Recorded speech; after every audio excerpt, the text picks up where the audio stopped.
বিন্নাকান্দি সমষ্টিৰ বিধায়ক উপস্থিত হৈছে বিন্নাকান্দি উন্নয়ন খণ্ডত আৰু দেখিবলৈ পোৱা গৈছে বিভিন্ন ধৰণৰ অভিযোগ দিয়া পৰিলক্ষিত হৈছে বিন্নাকান্দি উন্নয়ন খণ্ডৰ ওপৰত। এতিয়াও তাৰমানে এনৰেগা স্কিমৰ পইচা উঠাই আছে, এতিয়াও চলি আছে, কিন্তু আমাৰ এনৰেগাৰ কাম মুনামুখ সমষ্টিত নাই। এই ক্ষেত্ৰত মই ক'ব বিচাৰিছিলোঁ ছাৰ, যে 2-4টা পঞ্চায়তত অন্তত এটা ইনকুৱাৰী কৰক। এই ইনকুৱাৰী কৰিলে দেখিব আপুনি মোৰ ঘৰৰ ওচৰে পাজৰে বিভিন্ন পঞ্চায়তত দেখিছোঁ 20 লাখ টকাৰ ইয়াত আপোনাৰ এই হেৰি লগোৱা আছে, কিন্তু কাম প্ৰেক্টিকেলত 1 লাখ টকাৰ কাম নাই। ইয়াৰ পিছত দেখিবলৈ পোৱা গৈছে বিধায়ক গৈ উপস্থিত হৈছে ডবকা অসামৰিক চিকিৎসালয়তে। ডাক্তৰৰ ঘৰত যাইবাৰ ৰাস্তা নাই। This road has to be made immediately, within 1 week. Dabaka অসামৰিক চিকিৎসালয়ক ভিজিট কৰাৰ পিছত দেখিবলৈ পোৱা গৈছে বিধায়ক গৈ পোনে পোনে উপস্থিত হৈছে ডবকা নেহৰু জয়ন্তী প্ৰাথমিক বিদ্যালয়ত আৰু তাতে শিক্ষকসকলে যোৱা 2 দিনমান আগত বিধায়কক লগ ধৰি এবাৰ তেখেতসকলৰ মনৰ কথা জানিবৰ চেষ্টা কৰক বুলি এক স্মাৰক পত্ৰ প্ৰেৰণ কৰিছিল। তাৰ ভিত্তিত আহি উপস্থিত হৈছে নেহৰু জয়ন্তী প্ৰাথমিক বিদ্যালয়ৰ ডবকাত আৰু তাতে শিক্ষকসকলে সিহঁতৰ কি অসুবিধাৰ সন্মুখীন হৈছে সেয়া জনাইছে। চাওক আমাৰ এই প্ৰতিবেদনত।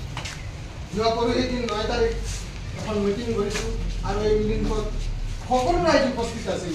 বৃহত্তৰ ডবকা অঞ্চলৰ বিশিষ্ট ব্যক্তিসকল সেই মিটিংখনত উপস্থিত আছিল আৰু সেই মিটিংখনতে এটা প্ৰস্তাৱ লোৱা হৈছিল যে আমি সকলোৱে মিলি পেলাই আমাৰ বৰিষ্ঠ বিধায়কৰ ওচৰত গৈ তেখেতক আমাৰ স্কুলৰ নথি পত্ৰ দি তেখেতে যোৱা কিছুদিন আগত 10 নম্বৰ ৱাৰ্ড ডবকাত এটা পৰিয়ালত চিৰাজুদ্দিনৰ পৰিয়ালৰ সৈতে হৈ যোৱা এক অঘটনত এক অসুবিধাৰ সন্মুখীন হোৱা সেই পৰিয়ালৰ মানুহখিনিক দেখা কৰে বিধায়কে আৰু সেই বিধায়কৰ সন্মুখতে এইসকলে নিজৰ অসুবিধাৰ কথা জনায় আৰু বিধায়ক মহোদয়ে এইসকলক আশ্বাস দিছে যাতে সকলো ধৰণৰ সহায় সহযোগিতা কৰিব বুলি আশ্বাস দিছে। কি ক'লে এই পৰিয়ালৰ মানুহখিনিয়ে চাওক এই প্ৰতিবেদনত।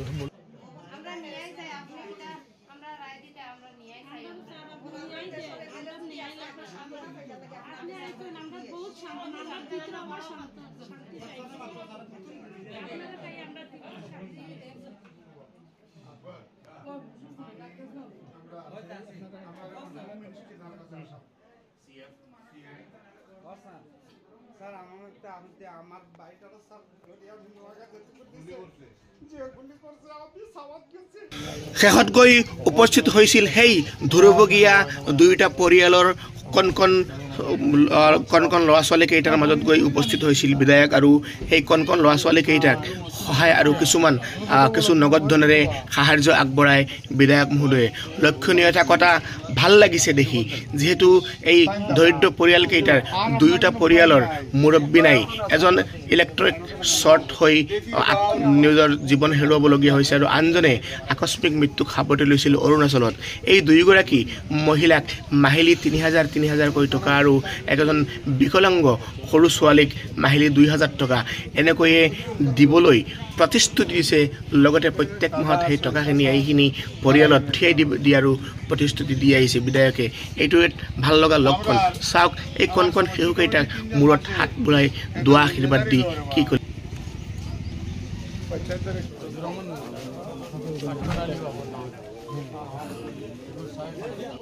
अब्दुल रहीम आपने तारा दादा तो बेटी आई से खाने को मायो भाई इसे तो ताई नीचे बच्चा है जो इधर राखो और 7500 টাকা আছে আর আমি তোমার 3000 টাকা দেব না মত ফুল লাগান ফর্মালিটিজ করে লিও তোমার ফর্মালিটিজ কিন্তু পুরো হইছে 3000 টাকা করে মাসে আমি দেব ইনশাআল্লাহ আর পারবো এখন আর আরে হুরুতারে বড়াইতে গো হয় হুরুতারে কিলা বড়াইতে ও তো হেরা আইছো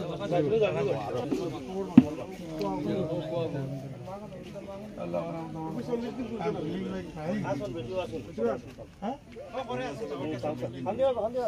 না অরিজিনাল বেটি লাগতো না তাই মুরব্বী কেউ করে থাকবা না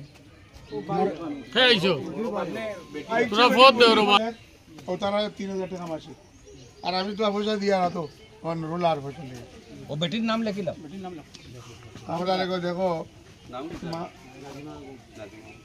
বেটা মারা তো বেটার নাম কিতা আসলো ও বেটা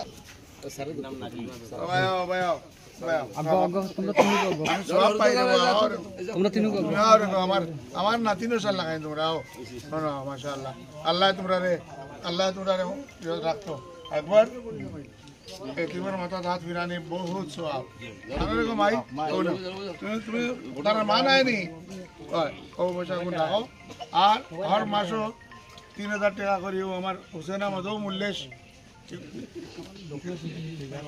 না না মানুষ ভালো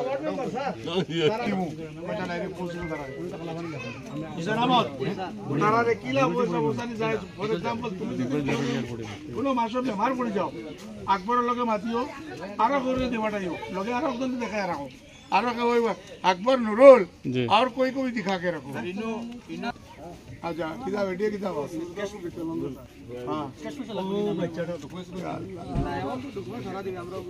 তোমার তাইর বাচ্চার বাপ কেন বাপ তুমি নি তার বাপ ও বাচ্চার বাপ নি কত বাচ্চা